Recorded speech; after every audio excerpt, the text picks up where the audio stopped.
ओम नमो भगवते वासुदेवाय। जय हो एकादशी मैया की। आप सभी को षटतिला एकादशी की बहुत बहुत शुभकामनाएं। माघ मास के कृष्ण पक्ष की एकादशी को षटतिला एकादशी कहते हैं। इस दिन भगवान विष्णु की पूजा की जाती है। इस दिन काले तिल और श्यामा गाय के दान का विशेष महत्व होता है।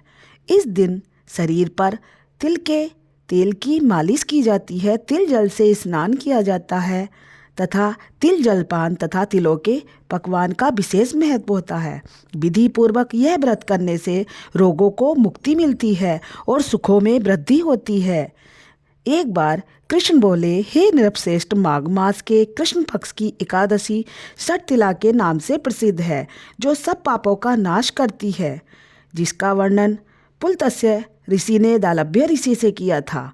एक समय दालभ्य ऋषि ने पुलत्स्य ऋषि से पूछा, हे ब्राह्मण, मृत्युलोक के मनुष्य ब्रह्म हत्यादि महान पाप करते हैं, पराये धन की चोरी तथा दूसरे की उन्नति को देखकर ईर्ष्या करते हैं, फिर भी वे नर्क नहीं जाते। इसका क्या कारण है? वह ना जाने कौन सा दान पुण्य करते हैं जिससे उनके पाप नष्ट हो जाते हैं। यह सब कृपा पूर्वक मुझे बताइए। तब पुलत्स्य ऋषि कहने लगे, हे महाभाग, आपने बहुत अच्छा प्रश्न पूछा है। इस भेद को ब्रह्मा, विष्णु, रुद्र तथा इंद्र आदि भी नहीं जानते, परंतु मैं यह गुप्त तत्व अवश्य आपको बताऊंगा। माघ मास के लगते ही मनुष्य को स्नान आदि करके शुद्ध रहना चाहिए और इंद्रियों को बस में रखना चाहिए तथा काम, क्रोध, लोभ, मोह, अहंकार, ईर्ष्या और द्वेष आदि का त्याग करना चाहिए। पुण्य नक्षत्र में गोबर, कपास, तिल मिलाकर उनके कंडे बनाने चाहिए। उन कंडों से हवन करना चाहिए। फिर माघ में जब आद्रा या मूल नक्षत्र आए तो कृष्ण पक्ष की एकादशी को नियम पूर्वक पूजा करनी चाहिए।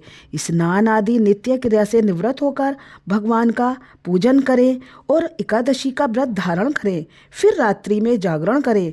दूसरे दिन धूप, दीप, नैवेद्य आदि से श्री हरि का पूजन करें। खिचड़ी का भोग लगाएं। बिजोरा और नारियल से भगवान का पूजन करें तथा अर्घ्य दें।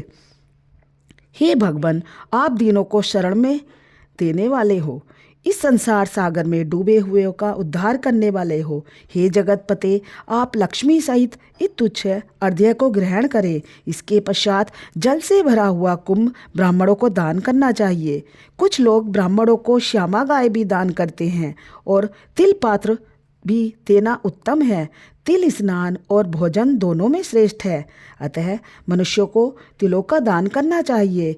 इस प्रकार जो मनुष्य जितने तिलों का दान करता है उतने ही 1000 वर्ष तक स्वर्ग में वह सुख पाता है।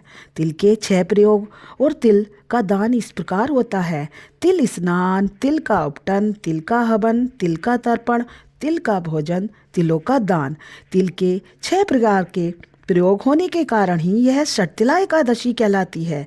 इस व्रत के करने से अनेक प्रकार के पाप नष्ट हो जाते हैं।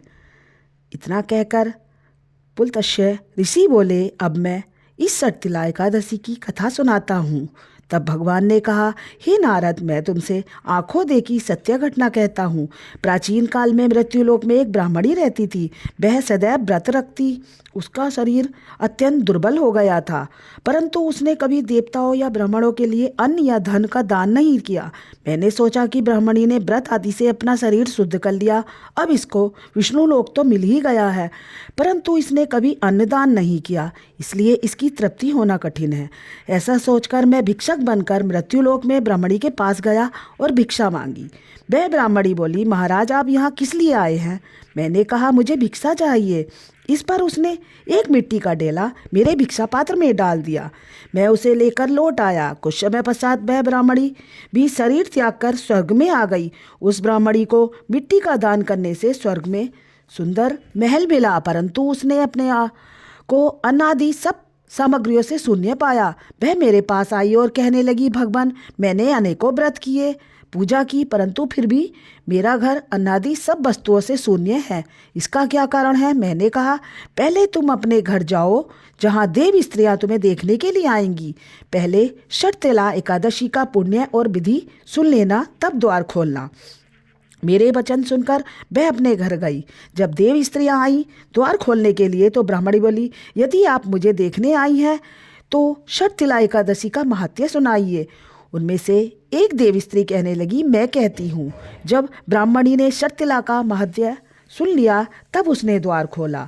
देव स्त्रियों ने उसे देखा कि यह न तो गांधवी है न असुरी, वरन पहले जैसी मनुष्य है। उस ब्राह्मणी ने देव स्त्रियों के कथानुसार शर्तिला एकादशी का व्रत किया। इसके प्रभाव से वह सुंदर और रूपवती हो गई तथा उसका घर अन्न आदि समस्त सामग्रियों से युक्त हो गया। अतः मनुष्यों को शर्तिला एकादशी का व्रत और तिलादि का दान करना चाहिए। इससे दुर्भाग्य, दरिद्रता और अनेक प्रकार के कष्ट दूर होते हैं और रोगों की से मुक्ति मिलती है। व्रत करने वाले को मोक्ष की प्राप्ति होती है। इस दिन मुख्य रूप से तिल की पट्टी का सागार बनाना चाहिए। तिलों से बने हुए भोजन खाने चाहिए। अन्न का त्याग करना चाहिए। इस प्रकार आपका शर्तिला एकादशी का व्रत पूर्ण होता है। जय श्री हरि।